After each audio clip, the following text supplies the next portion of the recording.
Look at this application here called Starlink VPN. I'll be pretty much showing you guys how to use it like a pro. Stay tuned. This channel does not promote or encourage any illegal activities. All contents provided by this channel is meant for educational purpose only. Here, this is pretty much the home screen of the application. Nothing hard for you to not understand. So here is pretty much where you could select the servers. Here as you can see all the servers that are available. If you tap on the optimal server option, this is pretty much the only server that is really free. So once you tap on that, it will start connecting. No time, I'll just tap on cancel here. And once it's connected, it's pretty much good to go. So it will be connected in less than a second.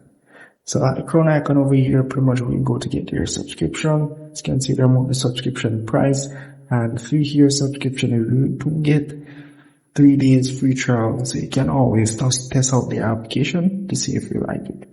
And the premium servers.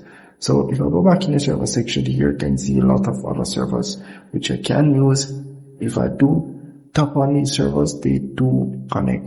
But the other servers, you will need subscription for it. And if I tap on unlock all servers, you're going to see the subscription page. But these are all the free servers that you'll be able to use. And I would say these servers are extremely fast, especially the server with the green bar with the thumbs up or the fastest servers you're going to use on the application here. So the servers without any status bar, although you won't be able to select those servers are not working.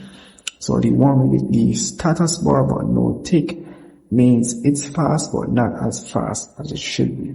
So I do recommend using the ones with the bar and also a tick with it.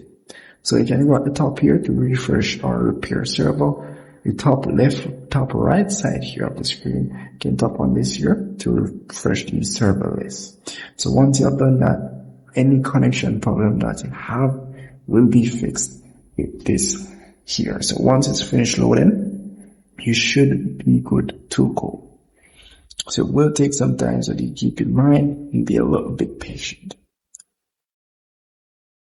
So once it's finished, you're pretty much good to go to use a VPN. If you just want the fastest server, select the fastest server for you. Select the optimal server option. Accept the connection request, and you're pretty much good to go. So that's pretty much it for this video. If I missed anything at all, comment below and see you in the next one.